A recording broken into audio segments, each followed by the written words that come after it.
Здравейте, колеги! Първо бих искал да започна с благодарност към научния комитет за възможността да представя темата водно раждане.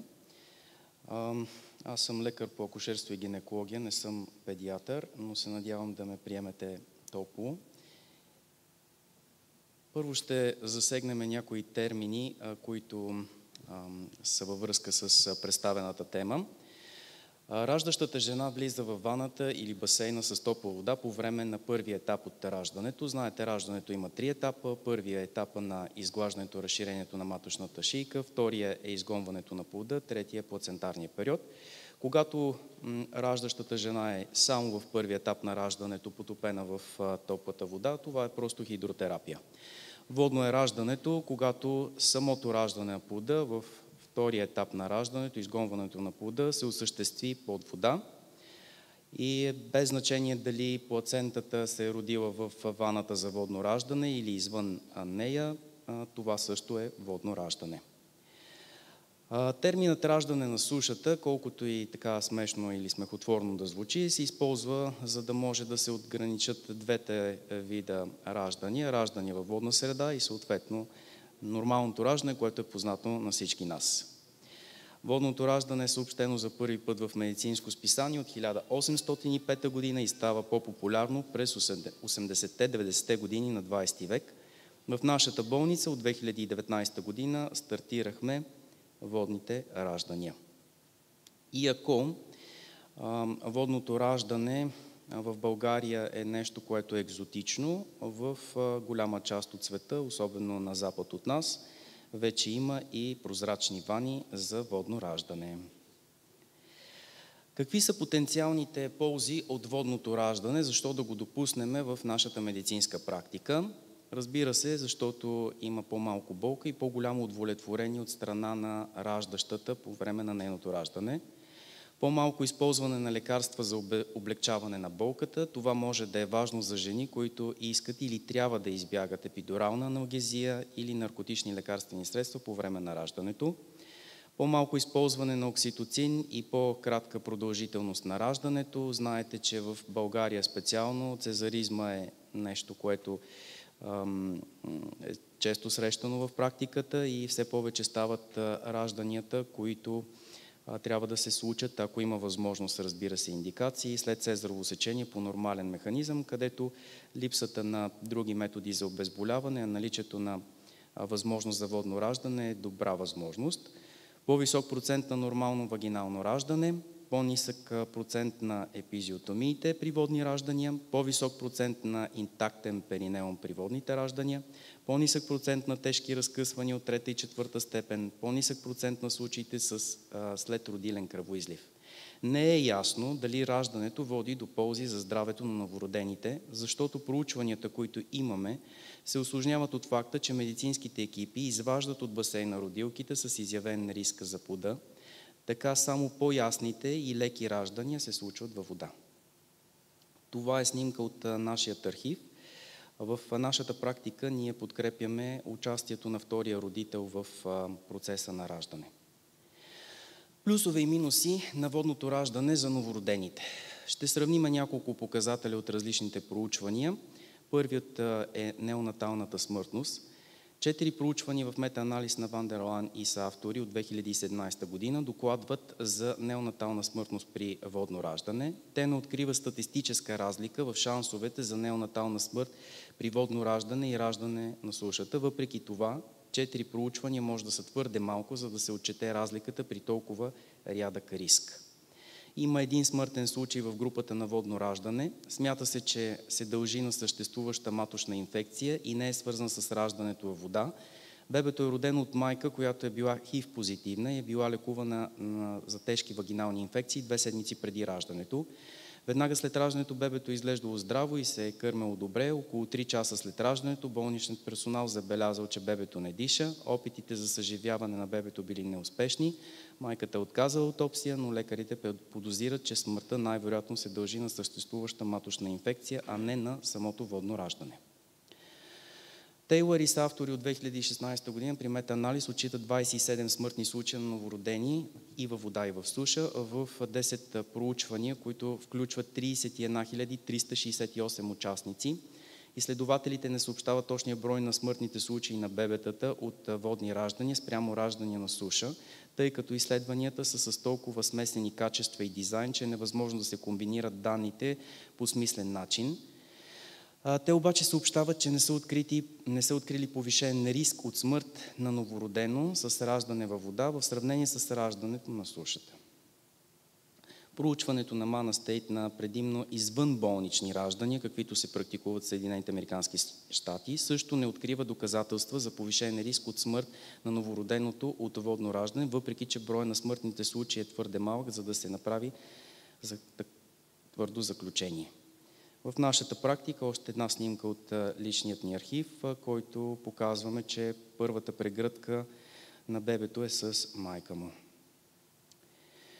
Втория показател, който проследяваме и представяме, резултатите от Апгър. Те се приемат за нормални, когато са 7 и над 7. С автори и Вандерлан при метаанализ, включващ 17 проучвания, които отчитат Апгър скор на 5-та минута, не откриват разлика между водните раждания и ражданията на суша. Тейлър и са автори от 2016 година метаанализ на 26 проучвания, които съобщават за този резултат, не откриват разлика в оценката на Апгър за първата и за 5-та минута между бебетата, родени във вода, спрямо тези, които са родени на суша. И проучването Мана Стейт също съобщава за липса на разлика между групите за раждане във вода и раждане на сушата за Апгър по-малък от 7 на 5-та минута. В нашата практика, друго, което предлагаме на нашите раждащи жени, е да вземат поза, която е удобна за тях при периода на изгонване на плода. Следващия показател – затруднено дишане. 5 проучвания в метаанализ на Вандерлан и сътрудници от 2017 година докладват за това усложнение. Крайният резултат дава предимство на ражданията във вода, но реално, когато се отдели най-голямото проучване, носещо половината от информацията, се оказва, че няма разлика в честотата на затруднено дишане при раждане във вода и раждане на суша. ПХ от пъпна връв. Смята се, че по-високите стойности на ПХ от пъпната връв означават по-здраво новородено. Метаанализа на Вандерлан и сътрудници от 2017 година установява, че 7 от проучванията не показват разлика между групите на раждащите в вода и раждащите на сушата. Освен ваната за водно раждане, в нашата клиника имаме и надуваем басейн, който се покрива с еднократен специален найлон, който се изхвърля винаги след проведеното водно раждане. Интензивни грижи в реанимация е следващия показател. Данни за тези резултати са докладвани в 17 от проучванията, включени в метаанализ на същия колектив. Като цяло резултатите благоприятстват водното раждане, показвайки по-малък риск за прием в реанимация след водно раждане, като при горния резултат това вероятно се дължи на раждания с по-висок риск, настъпили на сушата, след като майките са били изведени от басейна поради проблеми. Когато рецензентите разгледали само най-качествените проучвания, те не открили разлика между групите за раждане във вода и раждане на суша. В проучването на Мана Стейтс по-малко бебета в групата с водни раждания са се нуждаели от прием в реанимация през първите 6 седмици от живота, а именно 1,4%, в сравнение с групата за раждане на суша от 2,4% и планираната група за водни раждания от 2,9%. Това отново предполага, че водното раждане било използвано само при най-здравите детеродни семейства, ако можем така да се изразим. Още една снимка от нашия архив. Относно раменната дистокия се появява, когато главата на бебето преминава през родовия канал, но раменете на бебето се задържат. И 4-те проучвания, в които е направен метаанализ, който изследва този резултат, не се открива статистически значима разлика в степента на дистокии между водно раждане и раждане на сушата. По отношение на инфекциите, колективът разделя данните за инфекции на такива, които предизвикват пневмония и други инфекции. 4 проучвания са предоставили данни за инфекции с пневмония. Няма разлика между водно раждане и раждане на сушата като резултат. Данните за други инфекции идват от 13 проучвания. Те откриха по-ниски шансове за другите инфекции при водно раждане в сравнение с раждането на суша. Въпреки това, разглеждайки самите проучвания с най-високо качество, няма разлика в процентите между раждането във вода и раждането на суша. 11 проучвания в метаанализ на Тейлър и съавтори докладват за честотата на новородените с инфекции след водно раждане. 10 от проучванията не откриват разлика между групите за раждане във вода и раждане на сушата. Едно наблюдаващо проучване на 3617 раждани открива повече инфекции при новородени, родени на сушата, и по-малко очни инфекции в групата на водните раждания в сравнение с групата родени на суша. В нашата практика също прилагаме отложеното клампиране на пъпната връв.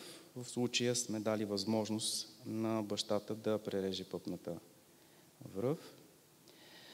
По отношение на хипотермията на новородените, 4 проучвания в метаанализ на Ван дер Лан и съавтори от 2017 година предоставят данни за неонаталната хипотермия.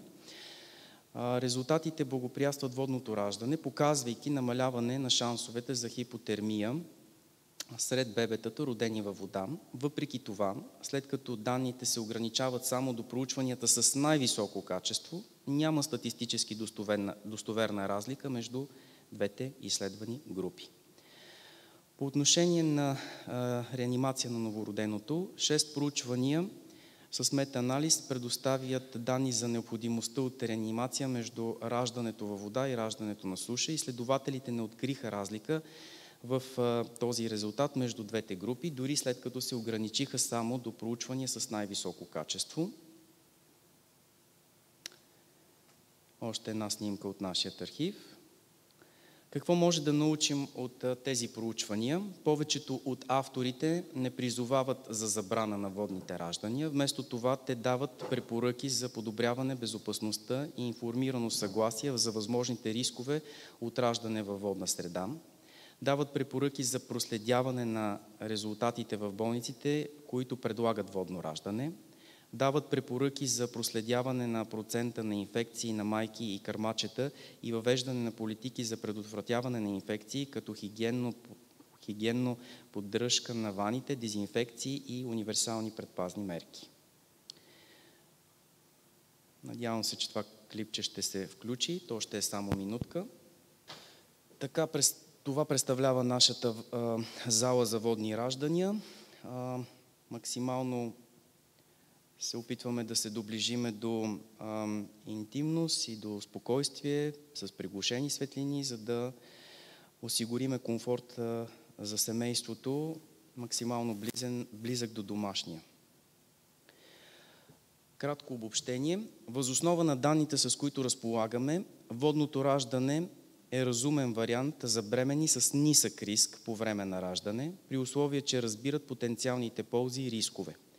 Ако бременната има силно желание за водно раждане, има опитен персонал, който се чувства комфортно да участва във водни раждания, тогава по-настоящем няма доказателства, които да ни отказват от тази възможност за облегчаване на болката. И накрая, въпреки че са необходими повече изследвания за водното раждане, настоящите доказателства показват, че забраните в някои болници за водно раждане не се основават на доказателства. Благодаря за вниманието.